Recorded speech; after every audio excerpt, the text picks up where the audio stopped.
কি কিউট লাগছে দেখতে, দেখো आदर चाहिए आदर। ये टोटलটাই হচ্ছে অরেঞ্জ গার্ডেন। इनको लग पेड़ कौन सा है यार इसमें? এই রাস্তাটা এখন পেরাতে হবে, দেখো কিভাবে নামছে। যোগীঘাট ব্রিজের উপরে এখন হাঁটছি, জায়গাটা কিন্তু একদম মন ছুঁয়ে যাওয়ার মতো।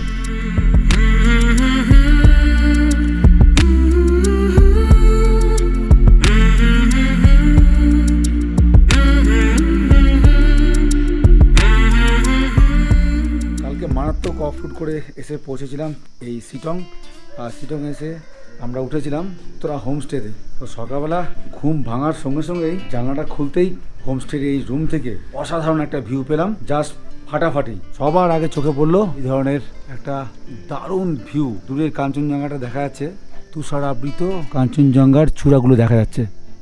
ওরাও সব রেডি হয়ে গেছে একদম। কেমন লাগছে কাঞ্চনজঙ্ঘা? হ্যাঁ, তো ব্রেকফাস্ট এসে গেছে। কাঞ্চনজঙ্ঘার ভিউ দেখতে দেখতে ব্রেকফাস্টটা করে বেরিয়ে যাবো। ব্রেকফাস্টে এসে গেছে গরম গরম লুচি আর আলুর তরকারি। কাঞ্চনজঙ্ঘার ভিউ দেখতে দেখতে এখন ব্রেকফাস্ট হচ্ছে, দারুণ ব্যাপার। আবার সিটকের মতন একটা নাম্বার 1 অফবিট প্লেসে এখন বেরিয়ে পড়েছি। এ হচ্ছে উত্তরা হোমস্টে, বেশ সুন্দর হোমস্টে। রুম থেকে ভিউগুলো কিন্তু দারুণভাবে পেলাম। গাড়ি এখন পুরো রেডি, চলো। দুগ্গা দুগ্গা নমঃ শিবায়। ঘড়িতে বাজে এখন 9:30। রাস্তা দেখো মারাত্মক খতরনাক রাস্তা, একটু স্কিড করে গেলে কিন্তু আর কিচ্ছু করা যাবে না। ভারী গাড়ি এসব জায়গায়, হালকা গাড়ি হলে কোনো ব্যাপার না। এইখানে গ্যারেজও আছে, এই যে গ্যারেজ, এখানে পাম্পটা চেক করে নেবো। কালকে লিক ছিল গাড়িতে, লিক সারিয়েই এত রাস্তায় এসেছি। এখন পাম্পটা একটু চেক করে নেবো পিছনের চাকার। যাক, পিছনের চাকার পাম্প কিন্তু ঠিকই আছে। একটা চিন্তা ছিল, একটা লিক থাকলে আবার অন্যরকম ব্যবস্থা করতে হতো। এই হচ্ছে বিশেষ হোমস্টে, ওর পিছনে রয়েছে কোপা হোমস্টে। তবে একটা কথা বলে দিই, সিটংয়ের কিন্তু বেশিরভাগ রাস্তায় ডেঞ্জার, মানে প্রবল অফরুট। এখানে ডেভেলপমেন্টের কাজ সেরকমভাবে কিছু হয়নি, জিরো বললেই চলে, জিরো। দার্জিলিংয়ের একটা টপ মোস্ট অফবিট ডেস্টিনেশন, তার এই অবস্থা। এইসব ছোটো ছোটো বাড়ি বেশ সুন্দর লাগছে। ডেঞ্জার অফরুট এই রে, সমস্তকে পাশ দিতে গেলেই গন্ডগোল। চলো, মারাত্মক খতরনাক রাস্তা।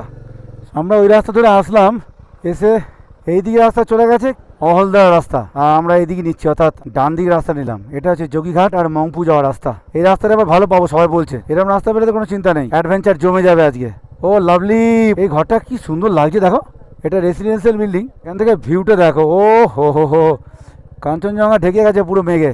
চলো, ফার্স্ট গিয়ারে গাড়ি দিয়ে দিয়েছি, ইঞ্জিন ব্রেকের উপরে এখন গাড়ি নামছে। ও কি সিন দেখো, উপরে হালকা হালকা মেঘ জমেছে আর সূর্যটা গিয়ে পড়ছে পাহাড়ে, দারুণ লাগছে।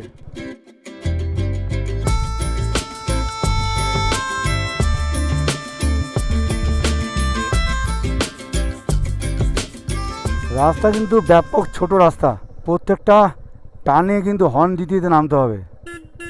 প্রচুর স্টিপ, প্রচুর স্টিপ। এখনও আরও 3 কিলোমিটার আছে আমাদের ওই যোগীঘাট ব্রিজ অবধি পৌঁছাতে। 3 কিলোমিটার এই এত স্টিপ রাস্তায় কিন্তু বেশ সময় লেগে যাবে। ওরে বাবা, পুরো জিলিপির পেঁয়াজ দেখো। রাস্তার ধারে কি সুন্দর সুন্দর গাঁদা ফুল ফুটে আছে। এখানে যারা বাস করে তাদের কিন্তু শরীরে কোনো রোগ নেই, একদম ফ্রেশ অক্সিজেন পাচ্ছে এরা। ব্যাপক জায়গা, ব্যাপক। ওই উপর থেকে নেমে আসলাম, কোনো পজিশন নেই, বাইকের জন্য একদমই রাস্তা নয়, বিশেষ করে পিলিয়ন নিয়ে। এই যাওয়ার পথে একটা ছোট্ট ওয়াটারফল, দাঁড়িয়ে যাই, গাড়িটাও রেস্ট হয়ে যাবে। বর্ষাকাল আসলে কিন্তু এরকম দেখতে লাগবে না, দুর্ধর্ষ লাগবে দেখতে। এই হচ্ছে চারপাশের এরিয়া।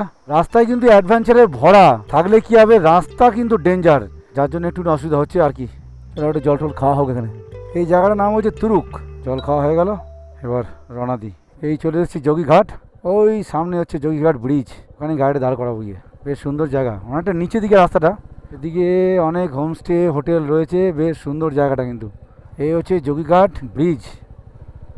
যোগীঘাট ব্রিজের উপরে এখন হাঁটছি, আর নিচ দিয়ে যে নদীটা বয়ে গেছে এটা হচ্ছে রিয়াং নদী। ও 2015 সালে কিন্তু এই ব্রিজটা তৈরি করা হয়। তার আগে যে ব্রিজটা ছিল সেটা ব্রিটিশ আমলের কাঠের ব্রিজ, সেটা হচ্ছে এই ব্রিজ।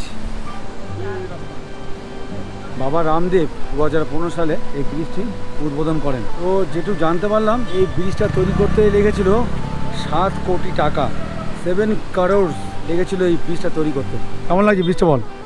ভালো লাগছে? হাওয়া হয়েছে কীরকম? তো এখান থেকে উপরে পাহাড়ের ভিউটা কিন্তু দুর্ধর্ষ লাগছে, দুর্ধর্ষ। একটু উপর থেকে নিচে নেমে আসলাম, তো নিচ থেকে পাহাড়ের ভিউটা বেশি ভালো লাগে দেখতে।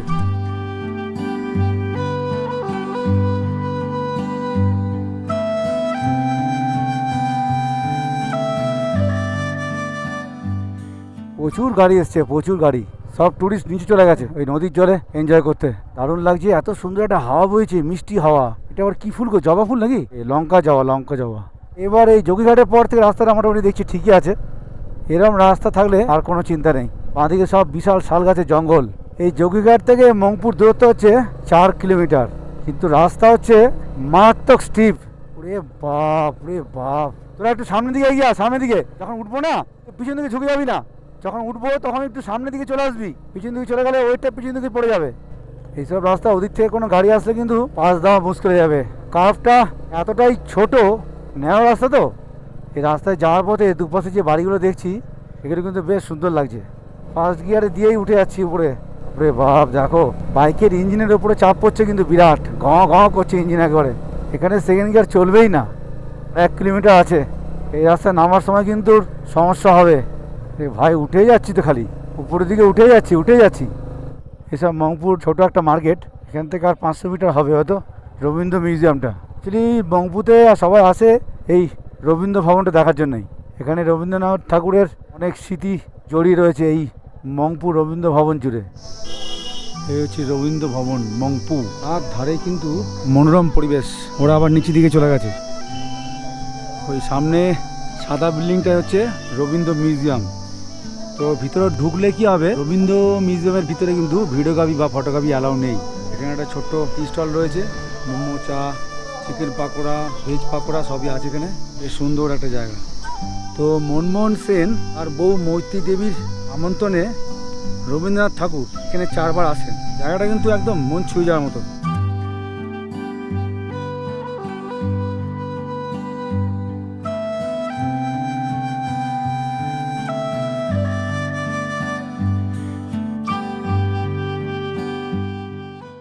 এই রবীন্দ্র ভবনের পিছনে রয়েছে সিনকোনা প্ল্যান্টেশন। তো সিনকোনা গাছের ছাল থেকে তৈরি হয় ম্যালেরিয়ার ওষুধ কুইনাইন। সেই সিনকোনা প্ল্যান্টেশনটা রয়েছে একদম রবীন্দ্র ভবনের পিছনে। এই পুরোটাই হচ্ছে কিন্তু সিনকোনা প্ল্যান্টেশনের এরিয়া।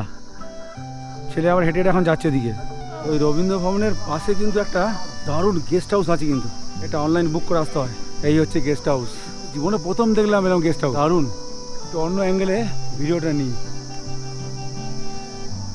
আর এই রবীন্দ্র ভবন থেকে বেরিয়েই এই যে রাস্তাটা চলে গেছে, এই রাস্তাটাই কি কানেক্ট হচ্ছে NH 10-এর সঙ্গে। তার শিলিগুড়ি যাওয়ার রাস্তা হচ্ছে এটাই। এদিক থেকে একটা রাস্তা কানেক্ট হচ্ছে গিয়ে পেশব রোডের সঙ্গে।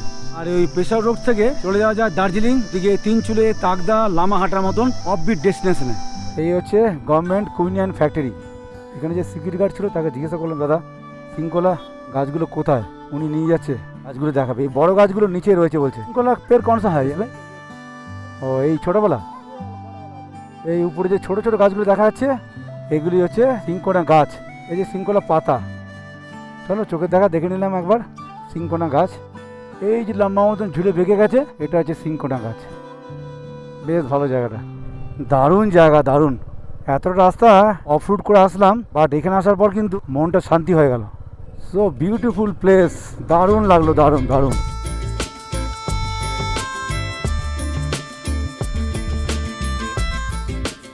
এই জায়গাটার নাম হচ্ছে নালিদারা শান্তি চক। যখন শিটং দিয়ে এসেছি তখন এই রাস্তা দিয়ে এসেছি, এসে এই গোল চক্কর থেকে ডান দিক রাস্তা নিয়ে নিলাম। এবার ওই মংপুর থেকে বেরিয়ে এই গোল চক্কর থেকে সোজা রাস্তা নেবো। এখানে গাড়ি দাঁড় করানো যাচ্ছে না, এত নিচু জায়গা। এখানে সব পুলিশ দাঁড়িয়ে আছে দেখছি। এইবার নামার পালা। ওটার থেকে নামাটা বেশি রিস্কি, গাড়ির গতি এখন আমার 10। এইসব পাহাড়ের রাস্তায় আমরা তো ডেলি গাড়ি চালাই না, তাই আমাদের একটুখানি দেখে শুনে গাড়ি চালাতে হবে। এইবার কঠিন রাস্তা আসছে, দেখি কীভাবে পার করতে পারি। শিটং ভাই যারা আসবে, বারবার বলছি, পাহাড়ে গাড়ি চালাবার এক্সপিরিয়েন্স যদি না থাকে তাহলে কিন্তু শিটংয়ে ডাইরেক্ট বাইক নিয়ে আসাটা বিপজ্জনক হয়ে যাবে। এই রাস্তাটা এখন পেরাতে হবে, দেখো কীভাবে নামছে। নট অ্যান্ড ইজি, পুরো এরকম ডেঞ্জারাস রাস্তা, ডেঞ্জারাস। কোনো রকমের ডেঞ্জার রাস্তাটা পার করলাম। গাড়ি লোড বলে কিন্তু উঠতে চাইছে না গাড়ি। ছেলে আবার একটু উঠে গেল, ছেলে বলছে আমি যাবো না, নিয়ে পড়েছে। এখানে দাঁড়িয়ে গেলাম একটু কমলালেবুর গাছ দেখে। এই যে কমলালেবু হয়ে আছে, ছোটো ছোটো ছোটো হয়েছে এখন। আর জায়গাটাও কিন্তু দারুণ। দুটো পাহাড় দেখো, এই ঢেউ খেলে নেমেছে, এরকম নেমে আবার এরকম একটা কাটিং হয়ে গেছে। পিছনে আরেকটা পাহাড় আছে, কিন্তু ওটা মেঘে ঢেকে আছে। Nice nice.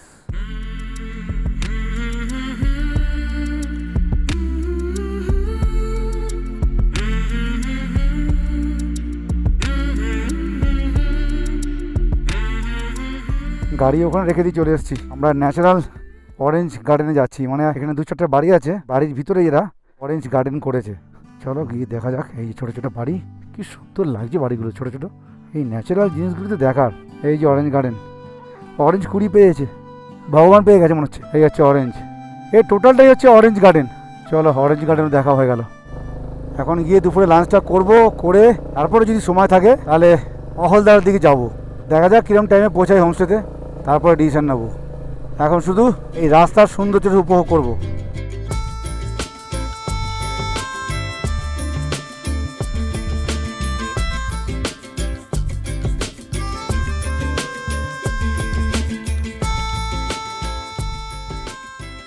দুটো 10 বাজে আমরা শিটংয়ে আমাদের হোমস্টে কাছাকাছি প্রায় চলে এসেছি। এবার দুপুরে লাঞ্চটা করব। শিটংয়ের যা রাস্তা, দুর্ধর্ষ একটা এক্সপিরিয়েন্স হলো এই রাস্তায় বাইক চালাবার। আমাদের হোমস্টে কাছাকাছি চলে এসেছি, উত্তরা হোমস্টে। চলো এবার খাওয়া দাওয়া যাক। লাঞ্চ করতে চলে এলাম, খাওয়া শুরু হয়ে গেছে, ছেলে মোবাইল নিয়ে ব্যস্ত। তো আজকে লাঞ্চে আছে গরম গরম ভাত, আলু উচ্ছে ভাজা, ডাল, মাছের মাথা দিয়ে বাঁধাকপি আর ডিমের ঝোল, একদম ঘরোয়া খাবার। এবার চলে এসছে বাঁধাকপি। বাঁধাকপিটা কিন্তু মাছের মাথা দিয়ে করেছে। হ্যাঁ ভালো, আলু উচ্ছে ভাজা ভালো হয়েছে, ডাল ভালো হয়েছে, বাঁধাকপি তো অসাধারণ হয়েছে। খাওয়া পায় শেষের দিকে। 3:30 বাজে, লাঞ্চ হয়ে গেছে। এবার একটু হেঁটে হেঁটে এপাশে একটু ঘুরে নেবো, আর কিছুক্ষণ পর তো অন্ধকার হয়ে যাবে। চলে এসেছি এই শিটংয়ের একটা ছোট্ট বাজার, আমাদের হোমস্টে থেকে 200 মিটার দূরত্বে ছোট্ট একটা বাজার, 10-12টা দোকান আছে, বেশ ভালো লাগছে। এই দাদা কিন্তু কোপা হোমস্টে ওনার। কালকে এখানে আসার পর ওই দাদাই আমাদের হোটেলটা করে দিয়েছিল, দাদা দিদির দোকান। এই যে কি কিউট লাগছে দেখতে, দেখো আদর চাইছে, আদর। ছেলে ওকে কিটক্যাট খাওয়াচ্ছে, কিটক্যাট খাই দিয়ে হাতে করে। ডগি খাচ্ছে কিটক্যাট, ছেলে খাচ্ছে ফিট ফ্যাট। ডগিটা আমার সঙ্গে সঙ্গে আসছে, যাবি আমার সঙ্গে, যাবি যাবি আমার সঙ্গে, চল। দুপুরে খাওয়াটা খেয়েছি, একটু হাঁটাচলা করে হজম করছি। এরপরে আবার ইভিনিং স্ন্যাক্স আছে, রাতে ডিনার আছে, তো একটু ঘুরে ঘাড়ে বেড়াচ্ছি, বেশ ভালো লাগছে। এটা হচ্ছে শিটং হেলথ সেন্টার।